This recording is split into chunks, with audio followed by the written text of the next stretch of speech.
Minyak dikenal dengan sebutan bahan bakar fosil.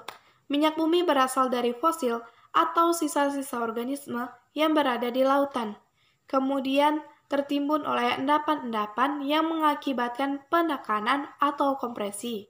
Dengan melalui perubahan kimiawi setelah jutaan tahun, bakteri anaerob akan menguraikan sisa-sisa organisme tersebut dan mengubahnya menjadi minyak bumi. Nah, teman-teman tahu tidak apa saja yang terkandung di dalam minyak bumi? Minyak bumi terdiri atas berbagai macam senyawa, termasuk senyawa hidrokarbon. Selain mengandung unsur C dan unsur H, terkadang minyak bumi juga mengandung unsur belerang, nitrogen, dan oksigen. Terlihat bahwa minyak bumi terdiri dari 82 hingga 87% karbon, 11 hingga 14% hidrogen, dan selebihnya atom lain. Meskipun minyak bumi hanya terdiri dari karbon dan hidrogen, namun kedua unsur ini dapat membentuk berbagai macam senyawa. Proses pemisahan minyak bumi menjadi fraksi-fraksinya dimulai dengan destilasi bertingkat.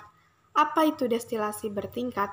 Destilasi bertingkat merupakan proses penyulingan serta pengembunan kembali cairan yang mempunyai titik didih berbeda-beda.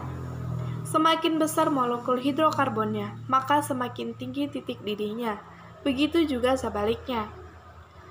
Pengolahan minyak bumi juga melibatkan proses perengkahan atau cracking untuk menghasilkan lebih banyak bahan kimia yang bermanfaat.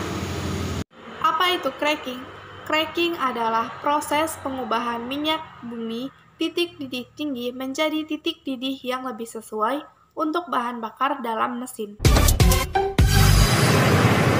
Dalam kolom fraksinasi, minyak mentah yang panas akan mengalami pemisahan, dan masing-masing menyesuaikan diri dengan sifat fisiknya. Fraksi yang ringan akan ke atas dan fraksi yang berat akan ke bawah. Ada beberapa macam fraksi distilasi, yaitu fraksi gas, bensin, kerosin, solar, pelumas, dan residu. Fraksi gas adalah salah satu yang sering kita jumpai dalam kehidupan sehari-hari, yaitu seperti gas LPG. Fraksi bensin adalah distilat yang paling banyak digunakan sebagai bahan bakar kendaraan seperti mobil dan motor.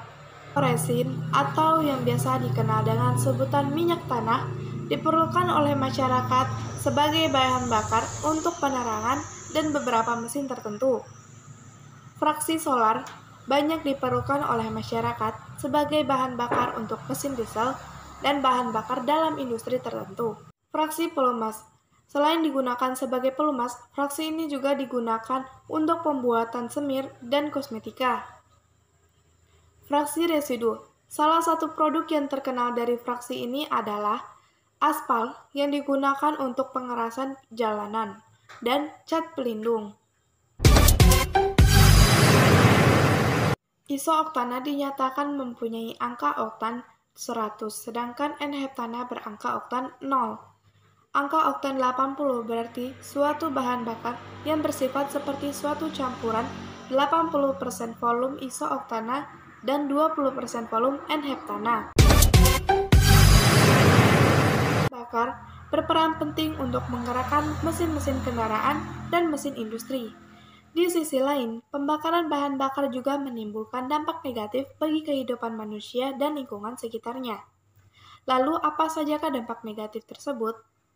Salah satu dampak dari pembakaran bahan bakar yang berlebihan adalah pencemaran udara. Pencemaran udara atau polusi udara adalah masuknya zat-zat asing ke udara atau meningkatnya konsentrasi suatu komponen udara dalam jumlah maupun batas waktu tertentu, yang secara karakteristik mampu mengubah susunan udara normal sehingga dapat menimbulkan gangguan-gangguan bagi kehidupan dan benda-benda lain. Zat-zat hasil pembakaran bahan bakar yang menimbulkan pencemaran udara antara lain partikulat, karbon monoksida, karbon dioksida, dan oksida belerang.